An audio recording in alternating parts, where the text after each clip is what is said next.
5 years, you perpetuated a false claim that the nation's first black president was not a natural-born citizen. You questioned his legitimacy. In the last couple of weeks, you acknowledged what most Americans have accepted for years: the president was born in the United States. Can you tell us what took you so long? I'll tell you just very simple to say.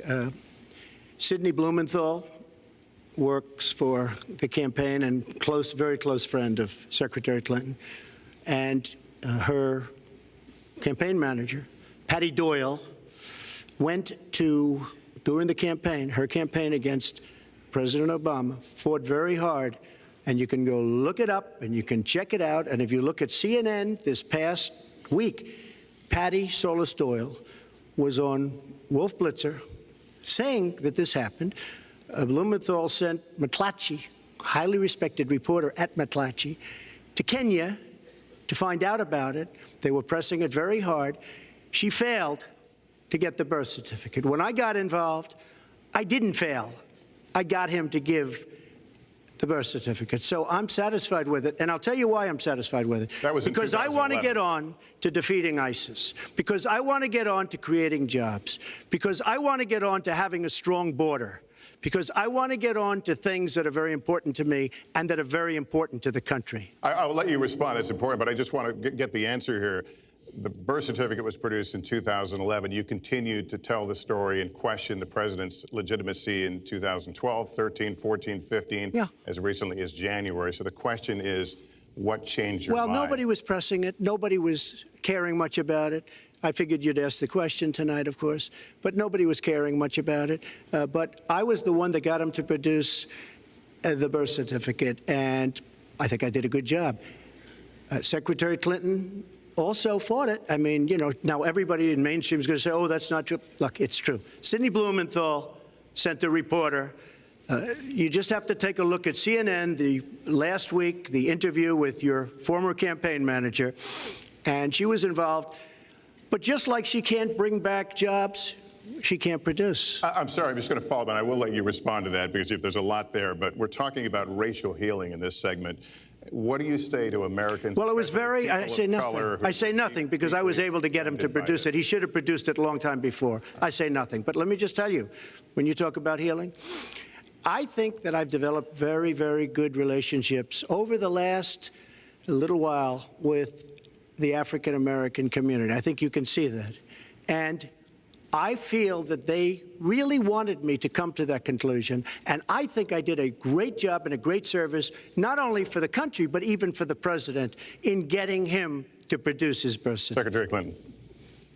Well, just listen to what you heard. And clearly, as Donald just admitted, he knew he was going to stand on this debate stage and Lester Holt was going to be asking us questions. So he tried to put the whole racist birther lie to bed. But it can't be dismissed that easily. He has really started his political activity based on this racist lie that our first black president was not an American citizen.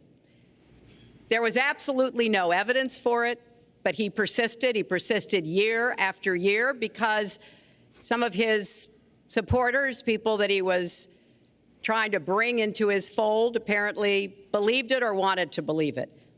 But remember, Donald started his career back in 1973 being sued by the Justice Department for racial discrimination because he would not rent apartments in one of his developments to African Americans, and he made sure that the people who worked for him understood that was the policy.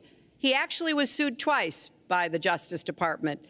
So he has a long record of engaging in racist behavior.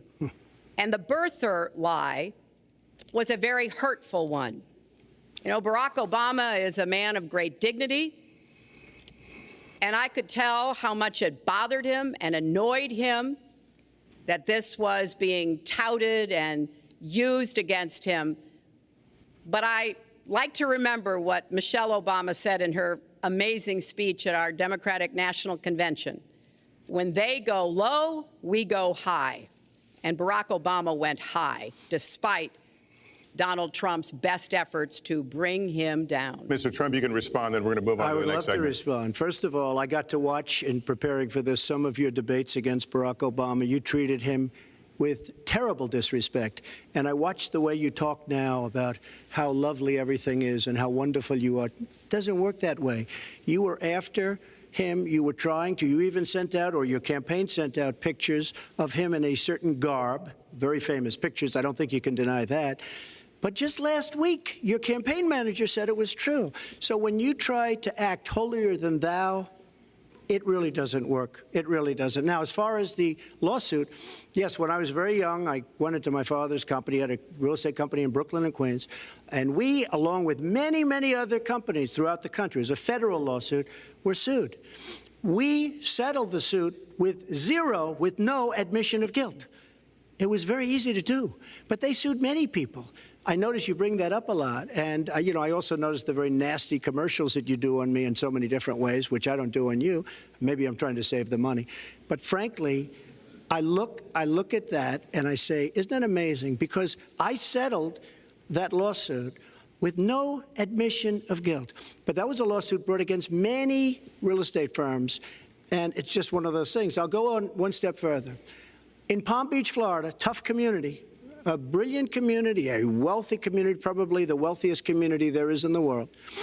I opened a club and really got great credit for it. No discrimination against African Americans, against Muslims, against anybody. And it's a tremendously successful club, and I'm so glad I did it. And I have been given great credit for what I did, and I'm very, very proud of it. And that's the way I feel. That is the true way I feel.